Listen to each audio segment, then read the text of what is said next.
Viewpoints On episode 36.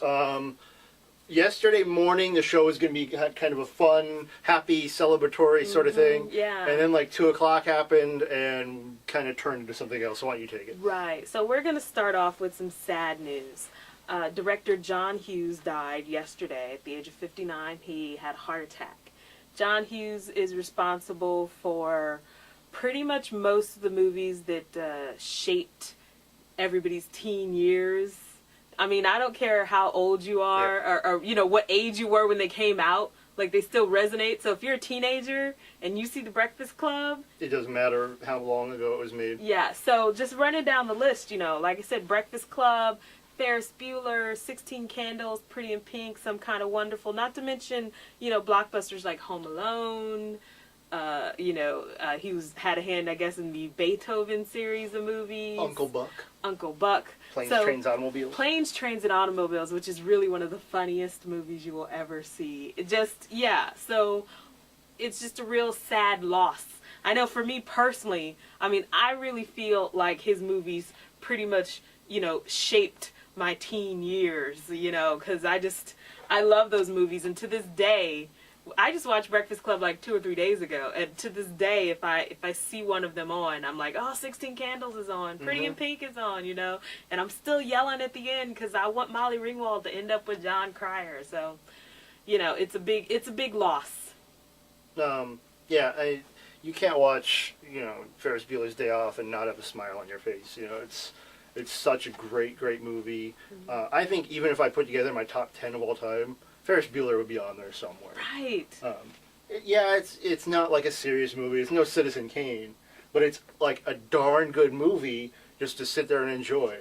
And we can all relate to wanting to, you know, skip work or skip school for a day. Yeah. And, you know, have adventures and, you know, fall in love with a girl and then race your parents drive home. a cool car and in that movie, really... Sing and dance in a parade. It shaped pop culture, too, because I was watching Family Guy the other day. Yeah. And they did the thing where Stewie was racing them home. Yes! You know, and he was, you know, running, he stopped to talk to the girls, hey, how's it going? Yeah, exactly. Every time I hear Twist and Shout, I in my head, I'm thinking about Ferris Bueller, so... And we can't forget, what is it, Simple Minds? Yes. Yes, a lot of those bands that never would have had hits if it weren't for those John Hughes movies. We don't even know the name of the song. We just know it's that Breakfast Club song. Yes! So, I mean, and not to mention all the actors, you know, the Brat Pack who came out of there, and, you know, Matthew Broderick, and Macaulay Culkin, and, you know, people who never would have had careers. And I was reading, like, lately he's been writing under a pseudonym. And so he wrote Drill Bit Taylor. I saw that and I was like, really? Yeah. So I'll, you know, might have to give Dribble. I didn't know that before. I might have to give it a shot because you know, he is a good writer. So right. You know, there'll be at least a couple of funny parts in there. Well, we can hope. It's still Owen Wilson. So that's a big loss. But we're going to move on. Hard transition. And stay in movies with this week's episode, Want to See It. Last week, we really only had the one big release, which was Funny People, and apparently you saw it. Yes. So, how was it? Well, I was going to go see it the weekend, and I thought I was not that bored. And plus, on Tuesdays, they give you a coupon for $1 popcorn, so I'm like, I'll wait till Tuesday. Oh, okay. You know. These are tips, right? These I'm a sucker for, you know, for deals like that. Okay, so here it is. I got my $1 popcorn. I went and got my cheap water, so that was, you know, that helped a little bit. Yeah.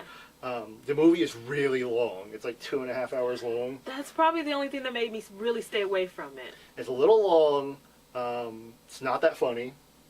It's more of like a drama with comedy thrown in. I didn't really like it. Would you say that they are really selling it wrong? Because they're selling it more like a comedy with some drama. No, it's other way around. Other way around. Yeah. The main reason I didn't like it was the characters are all unlikable. Like, there wasn't one character that was like, you know, you can say like, oh, he's a really nice person, or you know, they're all like horrible human beings. And let's say Adam Sandler, he's the star of the movie, and he plays a big movie star who thinks he's gonna die, but then he doesn't, and he gets a new look on life. So you're supposed to feel good that he's not gonna die, and I guess no, but he wants this woman back that he fell in love with before, but she's already married with kids, and he's like, I don't care. And so it's like he's gonna mess up a family just because to get what he wants.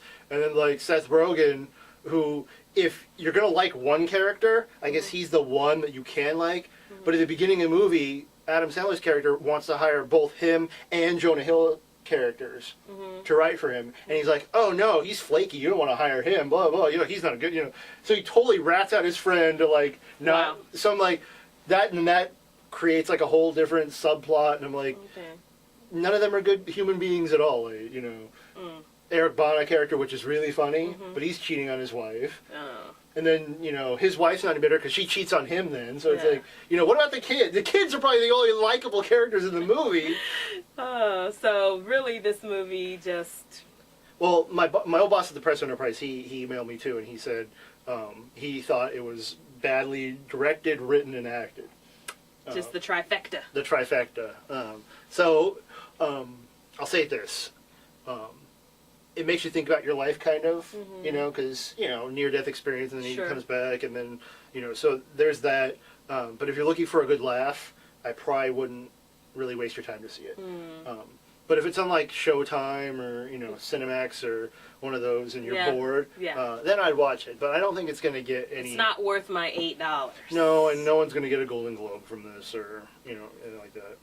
Well, let's move on to this week. Can we not? Can we just skip this totally? We'll start from least worst to most worst. Okay. So let's start with The Perfect Getaway, which... Well, are you saying The Perfect Getaway is least worse than the other movie? Yes. Than the J&J? Yes. Okay. All right, well, it's your show. Go for it. That, in my opinion. Okay, well, that's all that matters, I guess. Perfect Getaway is, it's supposed to be a thriller. These couples are on this honeymoon on this tropical island, and then Steve Zahn and Mila Jovovich, which Timothy Olyphant. Only in Hollywood would Steve Zahn end up married to Mila Jovovich. Well, what about Turtle and Jimmy Lynn Sigmund? So same thing. People start dying, and then it's sort of a whodunit, and I guess there's supposed to be a big twist at the end. I guarantee you, Steve Zahn's the killer. That's what I was thinking too. I'm going on record and saying right now. I was watching the commercials the other day, and I was like, Steve Zahn's totally the killer. Is that the twist? Because it's not really a twist. Or Mila Jovovich is like some psychopath that Well, she's played crazy before. So, I think Steve Zahn's going to turn out to be the killer. I guess we'll find out in a few hours when spoilers come out. Or if no one sees it, it'll take a while for the spoilers to show up. Right. But that looks like it's pretty much exactly what you think it is. Next up, we have Julie and Julia. And I only put this at the top ahead of Getaway because, Julia Child, I have a soft spot for her. It's a story about Julia Child, classic French chef who everybody knows, and Meryl Streep plays her. In another one of her, whatever you think about the movie, it looks like Meryl Streep does another one of her fantastic she'll get another freaking Oscar nomination. She'll get another Oscar nomination. And Amy Adams plays Julie, who years later, her life is sort of going in a different direction, and she decides to cook all her recipes and write a blog about it. And so the movie sort of bounces back and forth between their two stories. You told me that you heard Julia Child wasn't really a fan of hated her blog. Oh. Hated it. So there's that. So I wonder if they touch on that at all in the movie. That'd be interesting. But that's out, and that's clearly counter-programming for the big release of the week. Maybe you want to take. Okay, I'll take it because it'll be really short. Not that we're running low on time, but... There's not much to say. No, G.I. Joe, classic TV series, cartoon, it was a comic book, toys. I had all the toys as a kid. Ah, right. It's now a movie, if you can call it that. They didn't let the critics see it, so that tells you something. Didn't have any sort of presence at Comic-Con, so that should tell you something. That tells me everything I need to know right there. So it's not, it's the ratings already. It was at 90 something before, a few days ago, because only a few people saw it, and now it's 41, and it's dropping every second. So if I go and check it right now, it'll probably be even lower. What we're saying is it's gonna suck. Here's the thing: if you're a fan, a hardcore G.I. Joe fan, and you're looking for the story of G.I. Joe, this is not that movie. No. But I suppose if you just want to see an action movie where stuff blows up and there's some small plot line that holds it together, and you just want to have some popcorn and have some fun, then this probably will work for that. No, there you go.